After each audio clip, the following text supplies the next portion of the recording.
한 자락 작은 마을에서 홀어머니를 모시고 살았어요. 나무를 해서 장에 팔고 밤에는 새끼를 꼬아 근근히 살림을 꾸려나갔죠.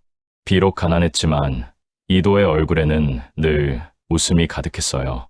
어머니, 오늘 장에서 떡 하나 샀어요. 이도는 품 안에서 따뜻한 떡을 꺼내며 환하게 웃었어요. 어머니는 아들의 손을 꼭 잡으며 눈시울을 붉혔죠. 하지만 어느 날부터 어머니가 자리에 누웠어요. 마을 약방을 찾아가도 먼 고을의 의원을 불러도 차도가 없었죠. 지리산 깊은 곳 천년 묵은 산삼이 있어야 살 수 있을 거요. 의원의 말에 이도는 그날 밤잠을 이루지 못했어요. 다음 날 새벽, 이도는 낡은 도끼와 보따리만 둘러매고 집을 나섰어요. 어머니, 금방 돌아올게요. 기다리세요. 희미한 촛불 아래 누운 어머니를 뒤로 하고 이도는 지리산으로 향했죠. 사흘째 되는 날, 이도는 깊은 산속에서 길을 잃었어요. 발은 피투성이가 되었고 배는 고팠지만 포기할 수 없었죠. 어머니, 조금만 더 기다려주세요. 이도는 나무 뿌리를 붙잡고 가파른 바위를 기어 올랐어요. 그때였어요. 안개 사이로 하얀 그림자가 나타났죠. 이도는 두 눈을 비볐어요.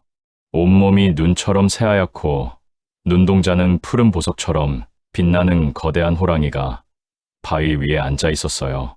백호랑이. 이도는 그 자리에 털썩 주저앉았어요. 전설로만 듣던 지리산의 영물, 백호랑이, 백운이 눈앞에 있었죠. 백운은 천천히 이도에게 다가왔어요.